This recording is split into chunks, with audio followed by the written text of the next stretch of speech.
यहां पे कहना चाहेंगे, जिस तरह से शब्दों की मर्यादा को तार तार करके भंग करके तू तड़ाक पर नेता प्रतिपक्ष जिनको अपरिपक्व भी कहा जाता है, अब वो बड़बोले बन गए हैं, तो ये चेतावनी दे दें संवैधानिक पद पे जो व्यक्ति बैठे हैं, आदरणीय प्रधानमंत्री श्री नरेंद्र मोदी जी, गृह मंत्री जी और तमाम और संवैधानिक पदों पे जो व्यक्ति बैठे हैं, उनके लिए तू तड़ाक करके अपनी बात रखना और शब्दों की मर्यादा को लांघ जाना, ये अशोभनीय है।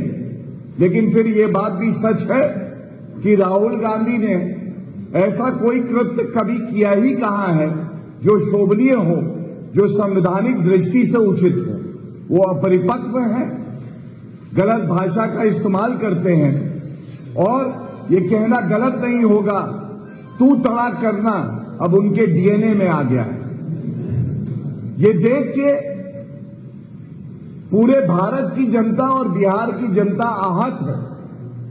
किस तरह से कल तिरंगे का अपमान हो रहा था राहुल गांधी जी की यात्रा में, और हमें भूलना नहीं चाहिए बिहार की पावन धरती से सबसे ज्यादा शहादत देने वाले हमारे बिहारी आते हैं, जो तिरंगे की आन बान शान के लिए अपने प्राण भी न्यौछावर कर देते हैं। और दूसरी तरफ राहुल गांधी की यात्रा में तिरंगे को पैरों से कुचला जाता है और कोई एक शब्द नहीं कहता है। राहुल गांधी कोई कार्रवाई नहीं करते हैं, ये भी नहीं कहते हैं कि ये बर्दाश्त नहीं किया जाएगा। और एक बात मैं जरूर कहूंगा, एक भारतीय की विचारधारा कुछ भी हो, लेकिन तिरंगे का अपमान वो कभी नहीं सहेगा। तो क्या ये गलत है कहना कि राहुल गांधी आज लगता है घुसपैठियों से घिर गए हैं, जो तिरंगे का भी अपमान करते हैं, बिहार का भी अपमान करते हैं और हमारे देश का भी अपमान करते हैं।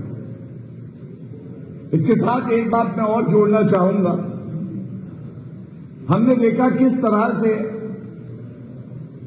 जिस नेता ने, चाहे वो चरणजीत सिंह चन्नी हो, जिन्होंने जब पंजाब में चुनाव था तो कहा था कि यूपी और बिहार के भैये पंजाब में ना घुसे, उनको घुसने मत देना, और प्रियंका गांधी वाड्रा ताली बजा रही थी वहां पे।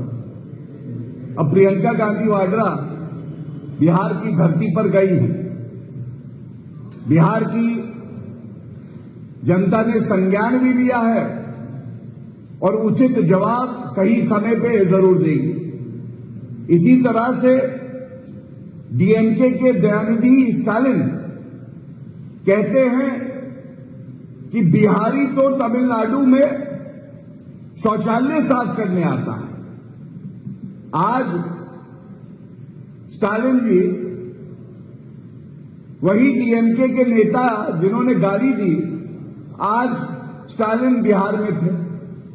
क्या संदेश देना चाहती है कांग्रेस पार्टी, आरजेडी, कि जो बिहारियों का अपमान करेगा, उनकी अस्मिता को ठेस पहुंचाएगा, उनको स्टार प्रचारक बना दिया जाएगा। और इसी तरह से रेवंत रेड्डी जी, जिन्होंने कहा था कि तेलंगाना का डीएनए तो अच्छा है, बिहार का डीएनए अच्छा नहीं है, हमने देखा वो भी कल यात्रा में सम्मिलित थे। तो ये कहना गलत नहीं होगा, जिसने उत्तर भारतीयों को, बिहारियों को, उत्तर प्रदेश के निवासियों को अब शब्द कहे, वो कांग्रेस पार्टी में सम्मान पाते हैं और स्टार प्रचारक बन जाते हैं। और देखिए, जो महागठबंधन बना है, और महागठबंधन क्यों कह रहे हैं, जब राहुल गांधी से एक पत्रकार ने पूछा कि मुख्यमंत्री का चेहरा कौन है, तो वो इधर उधर देखने लगे, गोलमोल बात करने लगे, लेकिन कोई नाम नहीं ले पाए। ये साफ दर्शाता है कि महागठबंधन केवल अमर्यादित भाषा का इस्तेमाल करना, बिहार की अस्मिता को ठेस पहुंचाना और जनता को आदर न देना, यही इनका चरित्र है।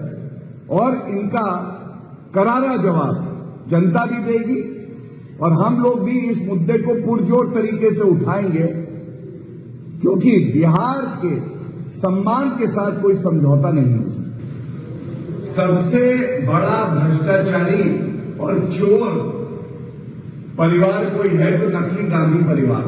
और तथ्य यह है कि भ्रष्टाचार के आरोप पर सोनिया गांधी, राहुल गांधी और रॉबर्ट वाड्रा तीनों बेल पे बाहर हैं। और जो गंगा जल की तरह पवित्र है, आदरणीय प्रधानमंत्री श्री नरेंद्र मोदी जी, जिन्होंने पूर्ण समर्पण केवल जनता की सेवा करने के लिए किया है, उन पर इस तरह के आरोप लगाते हैं बेबुनियाद और अभद्र भाषा का इस्तेमाल करते हैं। और मैं याद दिलाना चाहूंगा, चौकीदार चोर है बोला राहुल गांधी ने।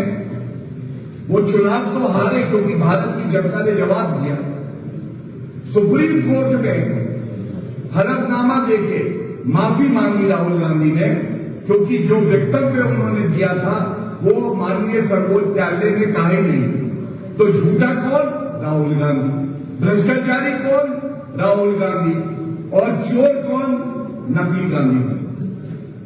नमस्कार। आज की बड़ी राजनीतिक भिड़ंत राहुल गांधी के बयान ने बिहार की राजनीति में भूचाल ला दिया है। महागठबंधन की वोटर अधिकार यात्रा के दौरान राहुल गांधी ने प्रधानमंत्री नरेंद्र मोदी पर तीखा हमला बोला। राहुल ने आरोप लगाया कि मोदी वोट चोरी करके चुनाव जीतते हैं। लेकिन अब बीजेपी ने पलटवार करते हुए राहुल गांधी पर सीधा निशाना साधा है। बीजेपी के राष्ट्रीय प्रवक्ता गौरव भाटिया ने प्रेस कॉन्फ्रेंस कर राहुल गांधी पर जमकर हमला बोला। भाटिया ने कहा, राहुल गांधी अब प्रधानमंत्री और संवैधानिक पदों पर बैठे लोगों के लिए अपमानजनक शब्दों का इस्तेमाल कर रहे हैं। शब्दों की सारी मर्यादाएं तोड़ दी हैं। राहुल गांधी तू तड़ाक पर उतर आए हैं। गौरव भाटिया यहीं नहीं रुके। उन्होंने राहुल गांधी के पूरे राजनीतिक सफर पर सवाल खड़े कर दिए। बोले, राहुल ने अपनी जिंदगी में कभी कोई शोभनीय काम नहीं की। गलत भाषा बोलना उनके डीएनए में है और यही वजह है कि बिहार और भारत की जनता उनके इन शब्दों से आहत है। सवाल बड़ा है, क्या राहुल गांधी सचमुच शब्दों की मर्यादा लांघ रहे हैं? क्या राहुल गांधी को तिरंगे के अपमान पर खुलकर माफी मांगनी चाहिए या फिर ये सब राजनीति का हिस्सा है? अपनी राय हमें कमेंट में जरूर बताइए।